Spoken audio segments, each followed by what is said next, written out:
2014 may have been a bumpy ride for the auto industry, but auto ancillaries have put on a steady show, and one company that has stood out in this space has been Motherson Sumi.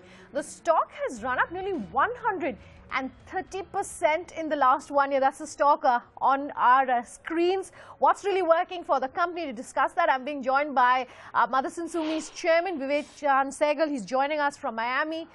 Mr. Sehgal, good of you to join us to run us through your outlook, and let's start there. What's the outlook looking like in terms of growth and revenues over the span of the next 3 to 5 years, as well as for 2015? Oh, well, thanks for having me. I think what's very important for me to advise you is that while December is coming to an end, it's just another quarter for us. Our financial year ends in March, which is still 1 quarter left.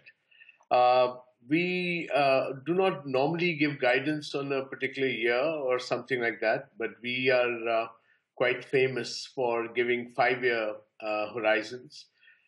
This particular year, our 5-year horizon for 2014-15 comes to an end, and we will be releasing the next 5-year horizon in the annual report that will be coming out in March when this year ends. So this particular year, our target for Motherson Sumi Systems was $5 billion, which we have already finished last year. So whatever comes out this year would be an incremental thing. For the last 5 years, we've been growing at approximately 48-49% CAGR. So, well, you can do your calculations on that. So we feel that without giving or stealing the thunder away from my team, I'd rather that I'd give you the 5-year projection coming in the annual report for 2014-15. All right, let's talk about the industry then. Sentiment in the domestic auto industry has certainly changed for the positive, but how much on-ground traction are you seeing already when it comes to the domestic markets, and some sense of how that's showing up as far as auto ancillaries go? Well, I'm not very good at giving the sectoral guidances and what the feeling is. But I can give you a full heads up on what's happening in our companies. And almost all my companies, we are feeling a great amount of traction. We have not seen any contraction, most probably because my customers are the German big three, and they have been doing very well. While everybody's talking about Europe in trouble or something, but you can see the numbers of my customers, the German customers, they're doing phenomenally well. So with the result, we are doing very well. There's a huge amount of traction coming up in what we are doing. I think the cash flows are good, from orders are good. Everything from our side is pretty good. I think that's best that I can give you about what's happening. And in India too, I think the numbers are getting better and better. So that's great news for us. All right, you're already present in a lot of the global markets, Mr. Sehgal. Give us a sense of which new geographies you're looking at for 2015. You know, if you delve a bit deeper into what we are doing, we are already in 25 countries in a big way.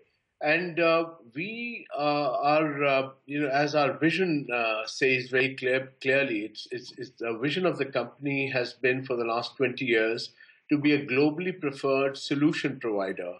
So wherever the car maker or the customer is asking us for any solution in any particular geography, we don't mind going there.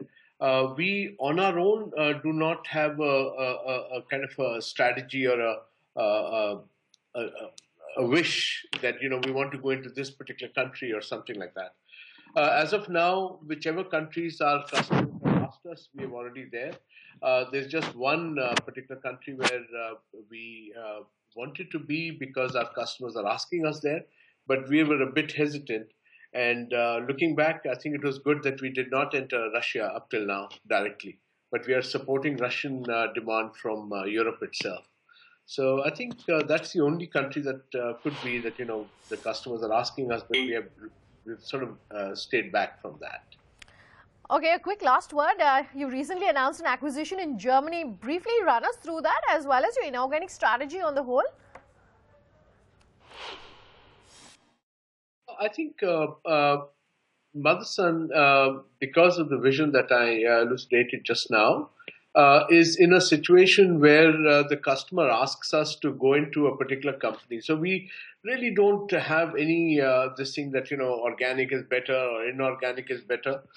We normally spend about 3 to 6 months trying to take over a particular company at the behest of the customer.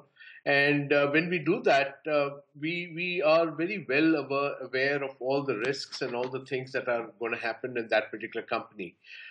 We take our time, and once we are very sure that yes, together with our customer, this is a good company to take over, we will go ahead and take over that.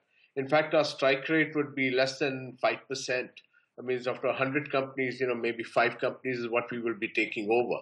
So having said that, Shearer and Trier, the company that we have just taken over, is a company where we found tremendous amount of value. We actually came in probably one of the last entrants into a takeover of this particular company.